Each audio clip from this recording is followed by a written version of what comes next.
Let's break the silence.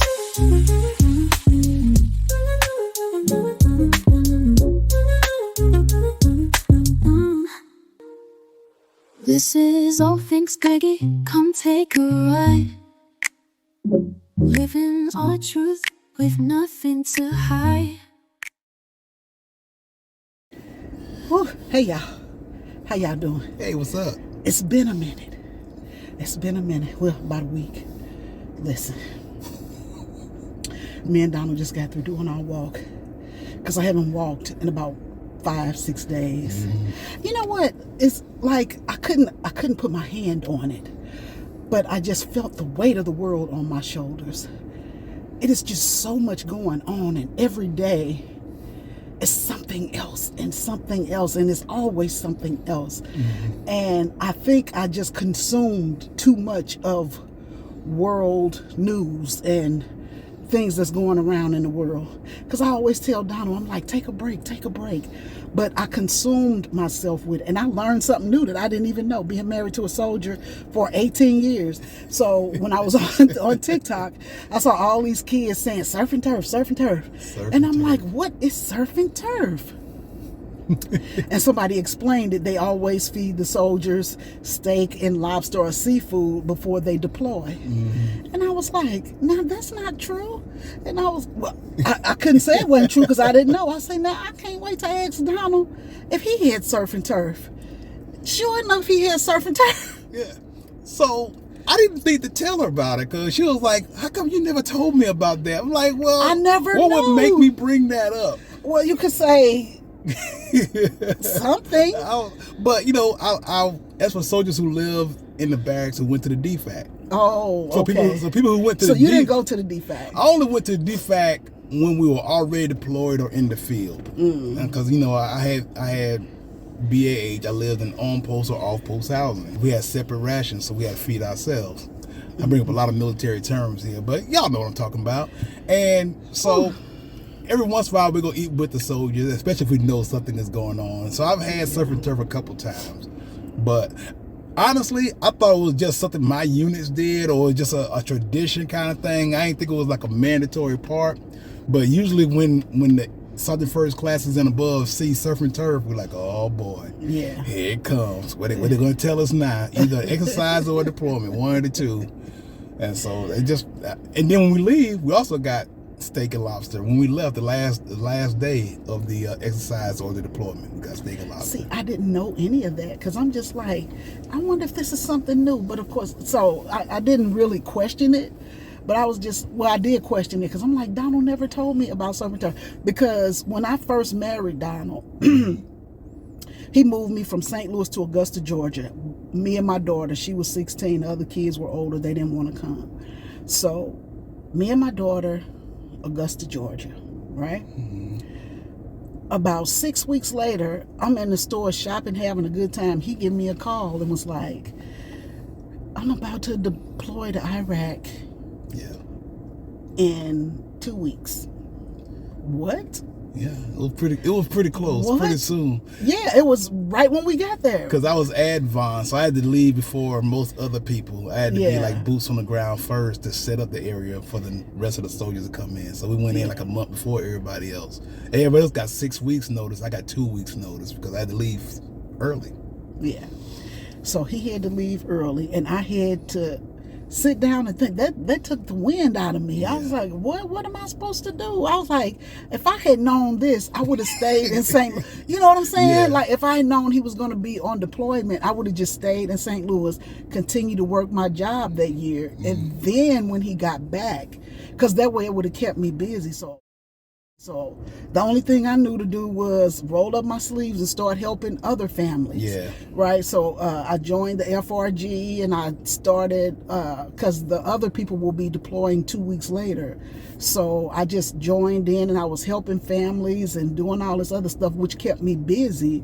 And I did meet a couple people, and then after the guys left, they opened up the gym. We could take all the classes and stuff like that for free. So we were doing belly dancing and boot camps and Zumba. We were doing all of this just to keep busy because I didn't know anybody, and I was brand new to being a housewife. Because not only that, but I was new to being a housewife, and so you got to learn how to deal with your time, right? And I learned a lot about people doing that. Some of it good, some of it bad, but anyway. I just feel bad because if you've lived a deployment or if you've lived the military life, because I'm gonna be honest with you, when I would see the women, I was like, they're just spoiled, because a lot of people say that. Yeah. Like some lady told me, she was like, military wives are spoiled. All they do is whine, and that's what she said. We're spoiled. All we do is whine and complain and carry coach bags. That's what they said. And I'm just like, where y'all get that from? It's weird to me, but to me, I mean, some people will look at it as like the women are weak, but if you ever have to live it, those are some of the strongest women. Now, you might get some that are young and just left home and have all this responsibility, and they might fall a little bit by the wayside. But for the most part, the women who do it, like, they do it because it's a lot. I'm just telling you, it's a lot of work. But anyway, I always go somewhere I shouldn't be going. But anyway, the surf and turf. So I never knew the surf and turf story. And I was just like, wow, I would be scared to go into DFAC. I'd be like, surf and turf? No. I've had some pretty good steaks. I had a couple of really good steaks when we was leaving. Maybe because we was leaving the field and stuff like that, or getting ready to leave a deployment. But I've had some pretty good steaks in DFAC. I didn't too much care for the lobster, but I had some pretty good steaks there. Y'all should have had tomahawk or something. What's the best cut of steak? Filet mignon. That's what they should have been giving y'all, because baby. But anyway, that's how that came up. And then I was just telling Donald, I'm just like, we getting up every morning having conversations about politics and about this and about that. And seeing the treatment of people and all, it just gets to you after a while. So I was in my little funk. I was in my little funk for a little while, but I'm back. I just have to release it. Well, baby, that's called empathy. When you see people going through so much stuff and you see everybody being affected, if you have empathy in your heart, you're going to feel bad, and it can affect you. But sometimes you just got to get some separation. You do what you can, and you pray for them and stuff, and just try to move on. It's rough, because I was like, can I just get some Donald time, just us? So we're gonna have us a date in the next day or two, just us. We got to go back to us, because I miss that. Because I'm like, sometimes you just feel like, oh my goodness, it ain't getting no better out here. But like Donald said, all you can do is pray about it and let go and let God. That's how they say, let go and let God. So that's what we gonna do. We're prepared for, we stay prepared for any kind of outcome, and that allows me to have some serenity, because whatever comes up, I think we're gonna be prepared for it. So. And that's why I say the MRT training, it comes in handy, baby, because he had to pull out his big guns. We're giving a lot of acronyms here, boy. MRT, FRG, DFAC, and stuff like that. We give a lot of military we've acronyms. Explained it in previous videos. Yeah, we've explained it and stuff like that. But MRT is Master Resilience Training. I'm so proud of you. Yeah. And so Donald was really good at that. Yeah. So, I mean, he has to use it on me sometime. And I ain't mad at it, because I was just so full of just like frustration. Angst. I felt like a boiling pot, like the top was just ready to explode. I felt like that. And I'm just like, I can't let this stuff eat me up, because there's nothing I could do. Yeah. Anyway, what can I do about it? There's nothing I can do. And I'm gonna tell you another thing that I'm trying to get my birthday in order. I just got a full plate. I'm trying to get my birthday in order because I'm having this party, right? And I'm trying to work with my daughters, but I'm gonna have to fire them and just do this myself because they are not working. So my baby girl, she was like, "Well, Ma, I'm gonna buy you cake." I say, "Well, you don't need to," but I say thank you because I wanted a special cake, right? And she was just like, "I'm gonna buy you cake. What else you want me to do?" I'm like, "That's not planning a party." Like, cause I'm not there in St. Louis. I need you to go and do stuff. And she was like, "Girl, you know I'm working. You get off days." I say, "That's okay." So my daughter Portia, she's still in town right now because they've come back for my sister-in-law. Her son graduated from the school that Trey's going to. We didn't even know they were going to the same school. How wild is that? But anyway, so they came for his graduation. And my daughter is in town, and so I'm asking her, "Okay, what are we doing for my birthday?" And she was like, "Well, what you want to do?" I was like, "Oh my God, I'm gonna have to fire y'all." And then I wanted to go to Carnival in Miami. And my niece was like, "Peggy, I don't think you want to go," because she was like, "That's a lot of walking." She said, "We walk from like, what she say, 12 to 8 p.m. She says just constant walking. She says not fast walking, but it's just constant. And she said, "You ain't gonna be able to stand on your feet that long." And she was like, "Now what you can do is sit out in the open area where people are barbecuing and that kind of stuff, and you could sit out." And I was like, "But I wanted to put on the wings or something, on the costume. I wanted to put on the wings." And she was like, "Girl, them costumes $900. I was like, "I don't need the whole costume. I just want to put on the wings. Like, I want to look like I participated." And she was like, "Well, if you could find somebody to go with you, then you could go." So the one girl that we picked to go, she just had knee surgery. And I was like, "Well, okay, this is June, July, August, September, October." I said, 4 months, you'll be able to walk. She was like, "Peggy, I'm not going." I was like, "Oh my goodness." So then there's another girl that I used to work with. I know you on here. I'm talking about you. She in love now. She ain't going nowhere. She madly in love. She madly in love. She ain't coming. And I'm just like, I just need to find somebody to sit with me in the field. And this is the first time Donald has ever said no, and he's standing tall on it. And I'm just like, "Come on." I'm like, "I'll make you an apple pie in the jar. I will do this. I will do." He's like, "Nope, I'm not going." I have zero interest in going to Carnival.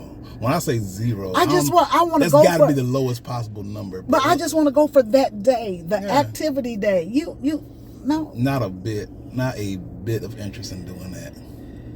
And so my niece's daughter was gonna go, but she's in school now, so she can't go. And I'm just like, it just ain't meant for me to go, because I'm not doing it by myself. I can't sit there for a whole 8 hours by myself. I'm not doing that.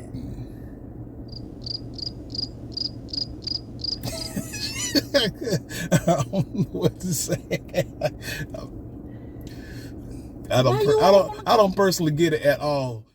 So we just got through walking around here for about 30 something minutes, right? In this heat. The slowest 1 minute mile you ever wanted to. The slowest mile and a half. It's about a mile and a half, but the slowest mile and a half you can do. And the temperature ain't even, what's the temperature right now? 83, 82 degrees. The sun is beaming. Oh my God. So I'm trying to imagine going to Florida in October. In October. It ain't that cold, because I've seen the way they dress in Carnival. One of y'all come go with me. So, outdoor activities that much. When I was in the military, I spent hours and days, entire days outside. Look at all the pretty girls you'll be able to see. I'm past that. Way past that. I cannot find anybody to go. So I did ask my daughter to go with me, and she was like, "Nope, I'm gonna be busy." I've exhausted all. But anyway, so that's that. So I can't do Carnival for my birthday. My birthday party is, I'm just gonna have to take over that, because I was letting them do it because they wanted to do it. Yeah. And then they fallen by the wayside, and they was like, "Ma, it's June." I'm like, "But you got to work on stuff, right?" So that was two of the things I wanted to do for my birthday. Plus I want to do a cruise, and I wanted to go to like Cancun or something like that. I don't know where I'm going to go for the trip, but I guess Carnival is just a dream. Yeah. You don't feel bad? I do not feel bad. I do not feel bad. I can't win for losing. I don't know. I guess you want a little try to, I don't know, guilt me in a little pity party thing. Yeah.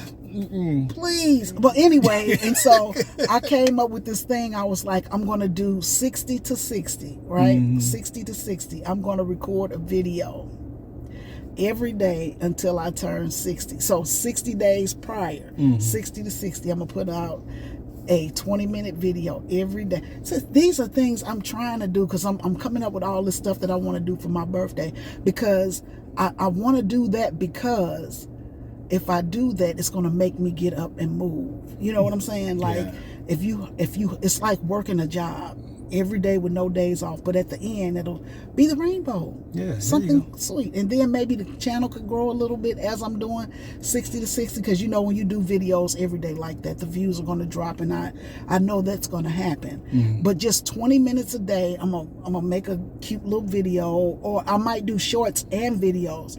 That might be even better if I did a short one day, a video the next. So that's probably what I'm gonna do: shorts, video, shorts, video. There you go. But 60 to 60, I think that'll be pretty cool, right? And so I'm just like, nothing is coming together right now, but it's still early. It's June, so we still got a little wiggle room. And that's why I told my daughter, you have to start this stuff early, so that it, you know, if something goes wrong, you have time to adapt. You got time to adjust. Because like there are 12 girls that I went to school with. All of us will be 60 this year, between September and December. And we are just tickled to death, because we laugh all the time about, we about to be 60. We still silly. We still do stuff. Our parents wasn't like us. They were so serious at this age, and we just out here still partying. I said, well, y'all partying. I'm not. I don't partake in that, because I'm not doing it. But it's just funny to know that you're 60 and you have grandchildren. And when I looked at my mother at 60, she was, I think the women were more serious back then. That's something I've thought about too. I feel like I feel like a fraud sometimes. Like, I'm in my mid-50s, and I'm out here playing little video games on my phone and laughing about little fart jokes and stuff still and everything. Like, I feel like a fraud sometimes, but it's just very, very different. Our parents were very different. Not saying that anything is wrong with it, but I just think they were way different than we are. And I don't know, maybe we falling by the wayside. Now, I still got a lot more adventure left in me. That's what I think. We do. And it's just going to take us some time to get there. So the channel, like I say, is not going to wake up until around September, you know, when we start to travel and stuff like that, because, But we're going to try to do something this weekend. Hopefully we can get up early enough. I have some plans for this weekend. You do? Yeah. We'll get out of the house kind of thing. Okay, well, we'll see what happens. But in the meantime and in between time, family, we're going to call y'all back. All right, fam. All right.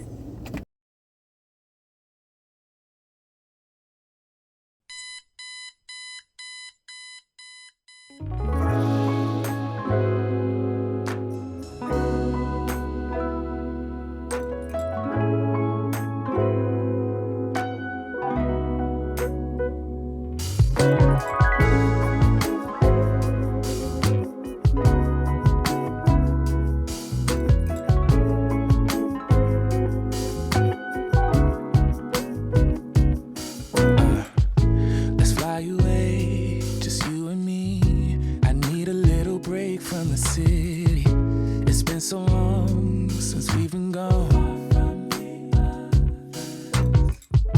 I wanna feel that summer feel, but I don't wanna go if you ain't with me. Let's make a home, be all alone. So tell me, baby, where would you like to go? Maybe we'll drive from coast to coast, only to where we love the most.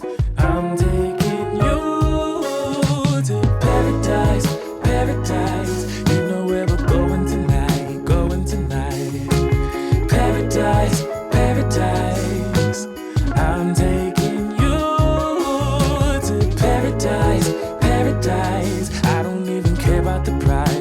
about the price, yeah. Paradise, paradise, I'm taking you. Let's see the sun and have some fun. I'm so tired of living life in gray, babe, and you deserve to see the world far from the other. So tell me, baby, where would you like to go? Maybe we'll drive from coast to coast, only to where we love the most. I'm taking you to paradise, paradise. You know where we're going tonight, going tonight. Paradise, paradise, I'm taking you.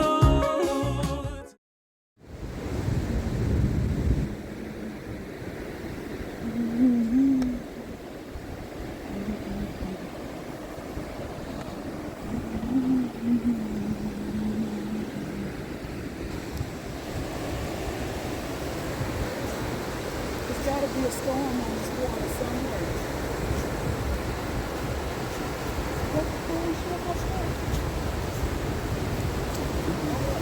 Oh, I don't think so. Uh-uh.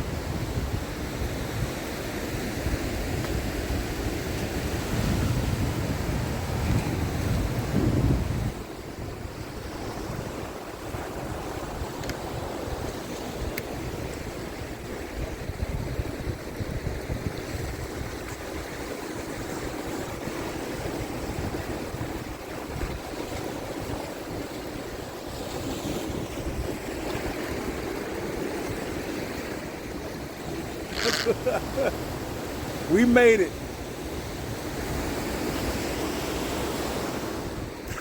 Come on, buddy.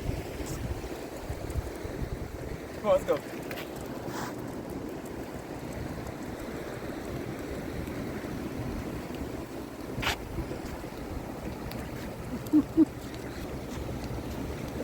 Hey, BJ, come here. Come here, bud. What's up? What's up? What's up? You like it?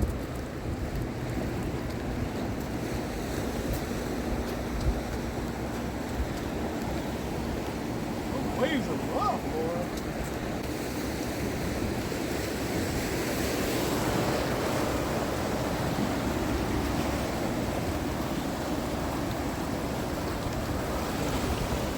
Yeah, I'm back again with the vibe that's true.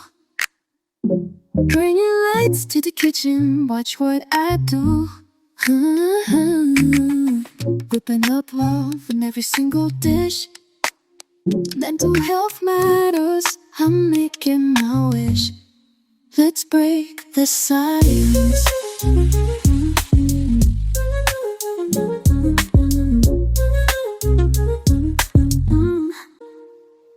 This is all things Peggy, come take a ride. Living our truth with nothing to hide.